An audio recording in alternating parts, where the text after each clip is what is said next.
This is the Pastor's Coach with award-winning, best-selling author, Dr. Dave Williams. Encouragement and guidance for today's pastor. And now, here's Dave.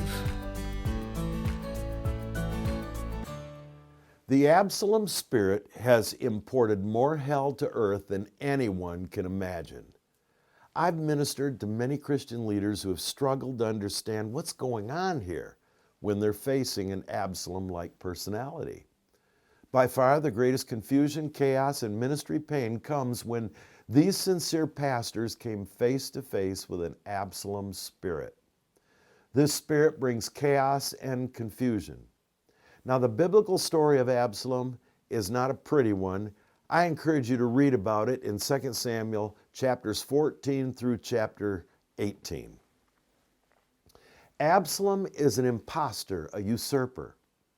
People who possess the Absalom spirit are typically frustrated with their own lives, their ministries, or their perceived level in life, and they often search for value in personal pursuits rather than in God Himself.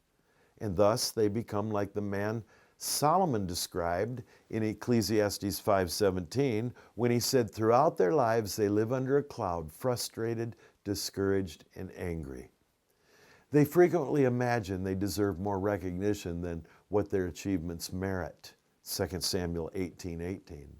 And here are some indicators of an Absalom spirit. 1, big dreams, but they blame others for blocking those dreams. Number 2, they feel their perceived level of wisdom is being ignored, or their super gifts are not being put to use in the church or business, whatever. Number 3, they have a false criteria. Absalom always has a way of judging everything by his own criteria. Number 4, a modern Absalom gets offended at leadership, then secretly arranges the subtle execution of the leader's reputation, achievements, and integrity. Number 5, an Absalom spirit typically harbors camouflaged bitterness, unresolved offenses, disappointments, and anger. Number 6, an Absalom spirit thrives on hidden agendas, concealed strategies, and secret alliances. Number 7, Absalom is a master manipulator and a flatterer. Number 8, Absalom feeds his followers with his fault-finding and critical spirit. Number 9, Absalom exhibits false humility, yet proudly believes he's wiser and better than the appointed leader. 2 Samuel 15:5. Now, when an Absalom spirit is at work in a church or a business, you'll notice turmoil, confusion, and Pastor, if this is something you've faced, you've probably also experienced a twisted up stomach and a bombardment of your thought life. That's because the Absalom spirit seems to bring a demonic release into the house.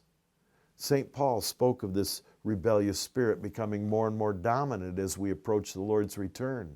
2 Thessalonians 2:7, the mystery of lawlessness, that hidden principle of rebellion against constituted authority, is already at work in the world. The Absalom spirit believes he can do your job better than you. And in time, the Absalom spirit maneuvers to demonize the leader, betraying him by killing his influence among as many followers as possible.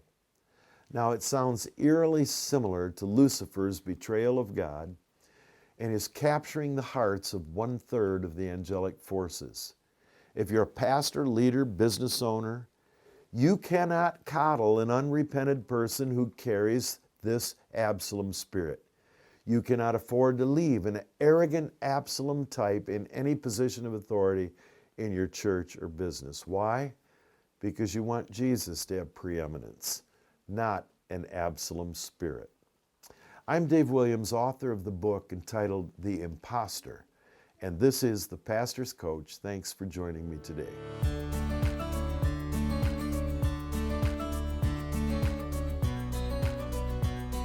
For more pastoral and leadership resources, visit us at davewilliams.com. We look forward to hearing from you, and be sure to join us for the next Pastor's Coach Update.